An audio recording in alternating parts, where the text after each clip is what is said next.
جلسہ اپنے آغاز بہت پہلے کر چکا ہے. فوری طور پر ہمیں صرف اپنے فوری رد عمل، بہترین بات، وہ جو بات جعفری صاحب ہمارے اندر اتار چکے ہیں ہمارے دلوں میں اپنے نقش کی صورت میں، ہمیں صرف وہ بیان کرنا ہے. یہ اور میں شکریہ پھر ادا کرتا ہوں کہ آپ حضرات کی گفتگو اگر شامل نہ ہو، اب اتنی عمدہ بات جو ابھی ہمیں سننے کو ملی راجہ یاسین صاحب سے، ان باتوں سے جعفری صاحب کا ایک پرنٹ ذہن میں بنتا ہے. آپ کی باتوں سے یہ پرنٹ بنتے جائیں گے اور ایک تصویر مکمل ہوگی. میں درخواست کرتا ہوں زاہد حسین عباسی صاحب سے، جعفری صاحب کے دوست ہیں تو وہیں سے کر سکتے ہیں. بسم اللہ. بسم اللہ الرحمن الرحیم.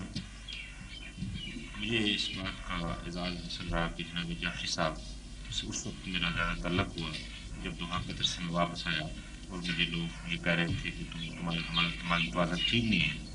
وہ وقت تھا جب جعفری صاحب کچھ ان لوگوں میں تھے جنہوں نے میرا حوصلہ باندھا اور کچھ جو باتیں میں کر رہا تھا اس میں کچھ تھوڑی بہت ان سے مجھے رہنمائی اور انکریجمنٹ ملتی رہی. پھر چلتے چلتے جعفری صاحب کے ساتھ سائنس فاؤنڈیشن میں جا کر وقت گزارنا اور ان کے ساتھ وقت گزارنا جو ہے میرا ایک مسئلہ سا رہا. جب میں باہر رہا کچھ عرصہ تو وہاں پر بھی ان کے خطوط اور ان کا رسالہ بصیرت مجھے ملا کرتا تھا. اس وقت چونکہ یہ ایک ویڈیو کیسٹ ریکارڈ ہو رہی ہے اور اس وقت مجھے ایک ہی بات جناب جعفری صاحب کو متعلق عرض کرنی ہے کہ پروردگار عالم نے تحریر کا جو ملکہ ان میں دیا ہے اور جو اخلاص ان کو دیا ہے، وہ اخلاص دراصل سب سے بڑا ورثہ ہے اور وہ سب سے بڑا وصف ہے ان کا، جس پر ہم جتنا اللہ کا شکر ادا کریں کم ہے. اور یہ وصف جو انہیں ملا تو ایک ایسے ولیان کامل کی اولاد میں سے یہ ہیں. لیلۃ القدر کی بات جناب جعفری صاحب نے یاسین صاحب نے کی تو میں یہاں پر ریکارڈ پہ لانا چاہتا ہوں کہ پیر سید علی شاہ صاحب جن کی اولاد میں سے یہ ہیں وہ لیلۃ القدر ہی کی رات ان کو میسر ہوئی تھی طالب علم کی حیثیت سے، جہاں سے وہ ولی کامل جو ہے وہ فیض و برکات کا ایک وہاں وہ صورت ہوئی. اور ایک بات اور میں ریکارڈ پر لانا چاہتا ہوں کہ سردار عبد القیوم خان صاحب نے ایک واقعہ سنایا ان کے بزرگوں سے متعلق. وہ بات بھی کیونکہ جو ایک فرد کے متعلق بات کی جائے تو اس کے پیچھے بھی ہمیں دیکھنا پڑتا ہے کہ کچھ نہ کچھ روٹس ہوتی ہیں، کچھ نہ کچھ ہر آدمی کی احساس ہوتی ہیں. تو سردار صاحب نے ایک دفعہ بڑا عجیب واقعہ سنایا. وہ کہنے لگے کہ میں اعتکاف میں تھا تو خواب میں دیکھتا ہوں کہ پیر سید علی شاہ صاحب مجھے کچھ پڑھنے کے لیے بتاتے ہیں اور پھر کچھ عرصے کے بعد مجھے بلایا جاتا ہے عرس میں سواوا شریف. وہ وقت تھا جب وہ گاڑیاں نہیں تھیں غازی آباد سے لے کر سواوا شریف جانے کے لیے. تو سردار صاحب کہتے ہیں کہ جب اعتکاف کے بعد میری حالت بڑی عجیب سی ہو جاتی ہے تو جب میں اپنے گھر سے سواوا شریف کی طرف چلا تو میرے ساتھ جو ساتھی تھے انہوں نے بتایا کہ جہاں ہمارے ساتھ ساتھ سورج کے ساتھ ساتھ سایہ بھی چل رہا ہے اور جب تک وہ وہاں سواوا شریف پہنچتے اس وقت تک سورج کے ساتھ ساتھ سایہ بھی چل رہا تھا. ان کا کہنا تھا کہ کیونکہ اس اعتکاف کی وجہ سے میرا جسم اتنا نرم و نازک ہو جاتا ہے کہ دھوپ میں برداشت نہیں کر سکتا. تو یہ ایسے ولیان کامل کی اولاد میں سے ہیں. اور جناب جعفری صاحب سے خصوصاً میں ایک سوال پوچھنے کی کوشش کروں گا کہ زمانہ طالب علمی میں جب سیسر میں آپ نے تعلیم شروع کی تو وہاں کے مخصوص حالات اور یا کچھ واقعات بھی ہمیں اگر بتا دیں جو ریکارڈ کا حصہ ہو جائے ابتدائی تعلیم کے. زاہد صاحب میں ایک برس وہاں رہا ہوں تو بہت اچھا ماحول تھا اس وقت. آج کل کا ماحول نہیں بلکہ سادہ سا ماحول تھا. لوگ تو تفصیل زیادہ ہو جائے گی لیکن وہاں میری جڑیں وہاں ہیں ابھی تک چونکہ میں نے وہیں ہوش سنبھالا ہے اور ایک ایک آدمی واقف ہے، گھروں کا پتہ ہے، جو لوگ جس طرح رہتے تھے سب حالات کا اچھی طرح یاد ہے اور ان لوگوں کے لیے میرا بے حد احترام ہے آج تک برابر. بہت شکریہ جناب زاہد حسین عباسی صاحب. لیفٹیننٹ کرنل اکرام ہاشمی صاحب تشریف رکھتے ہیں.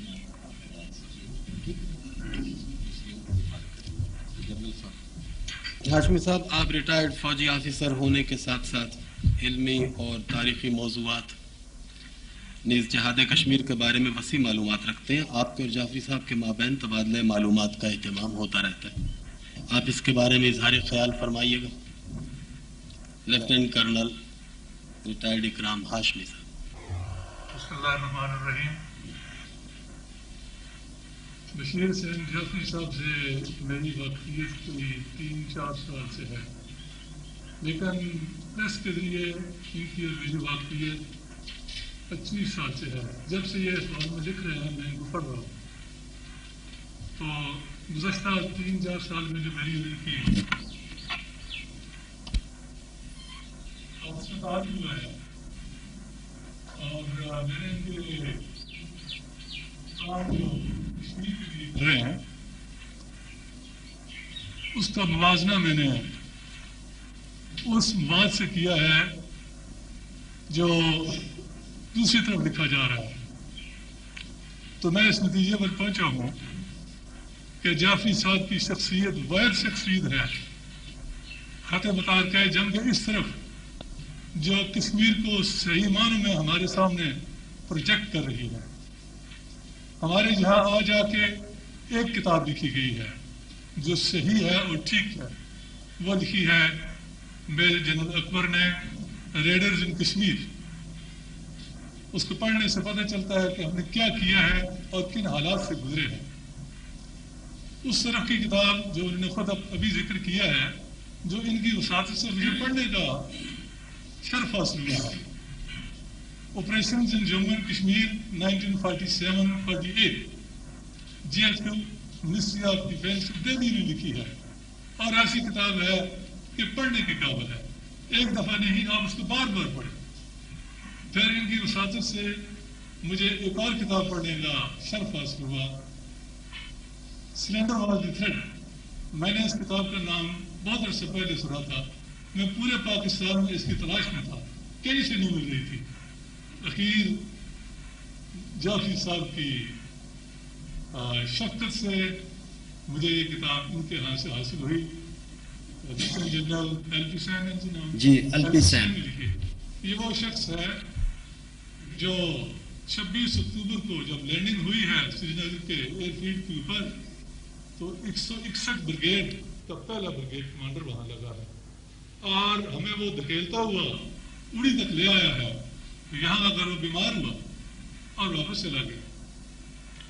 اس نے بے کبو کاشت کسی کا لحاظ کیے بغیر, اپنا لحاظ کیے بغیر, ہمارا لحاظ کیے بغیر واقعات کو ان کے صحیح پرسپیکٹو میں بیان کیا ہے. اور اس کے لیے میں جعفری صاحب کے انتہائی ممنون ہوں ان 2 کتابوں کے لیے. اور جو چیزیں یہ خود لکھ رہے ہیں میرا خیال ہے کہ ان کے پائے کی چیزیں لکھ رہے ہیں. ابھی میں نے دیکھی نہیں ہے کہ ایک ریجمنٹ کی تاریخ یہ لکھ رہے ہیں. خدا کرے جلدی وہ منظر عام پر آئے اور ہم سب اس کو دیکھیں. شکریہ. تفصیل میں جانے کا وقت نہیں ہے. میں آپ کا بڑا شکر گزار ہوں, جعفری صاحب کا شکر گزار ہوں. چلتا پھرتا انسائکلوپیڈیا ہے. بڑی عنایت, بہت شکریہ. السلام علیکم. کرنل ہاشمی صاحب.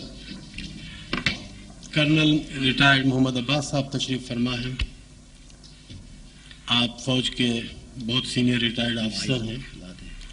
آزاد کشمیر ہی سے آپ کا تعلق ہے. آپ نے بشیر حسین جعفری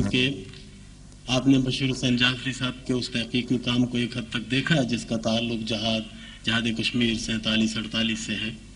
آپ جعفری صاحب کے اس تاریخی مواد کے بارے میں کچھ کہنا چاہیں گے؟ جناب سید بشیر حسین جعفری صاحب, پیشتر اس کے کہ میں اس مواد کی طرف آؤں یا میں آخر میں ایک مختصر سا سوال بھی آپ سے کروں گا.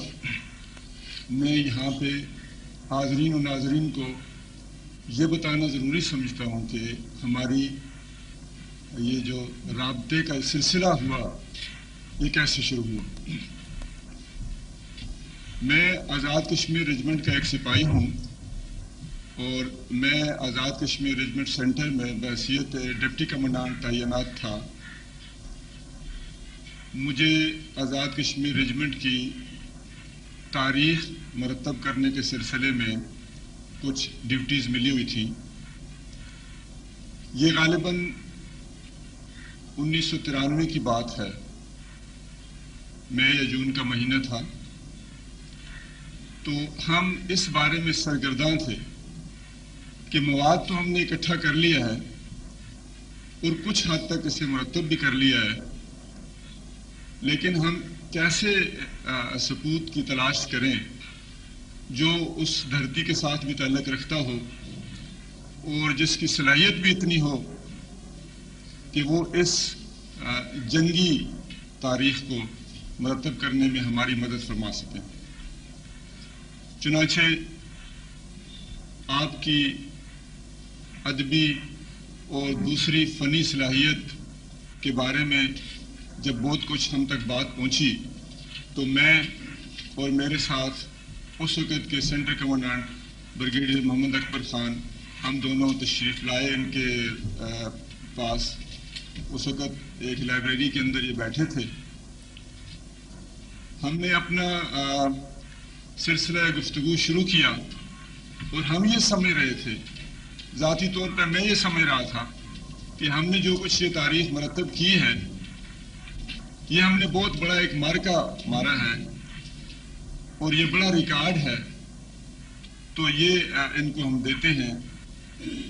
لیکن آپ یقین کیجئے جب اس تاریخ کی کتاب کو انہوں نے سامنے رکھا, کتاب کھولی نہیں, بس صرف اس کی طرف ہاتھ کا اشارہ کیا اور یہ بولنا شروع ہوئے, تو میں یہ سمجھ رہا تھا کہ ہم نے 35 سال جو مواد اکٹھا کیا ہے اور جتنا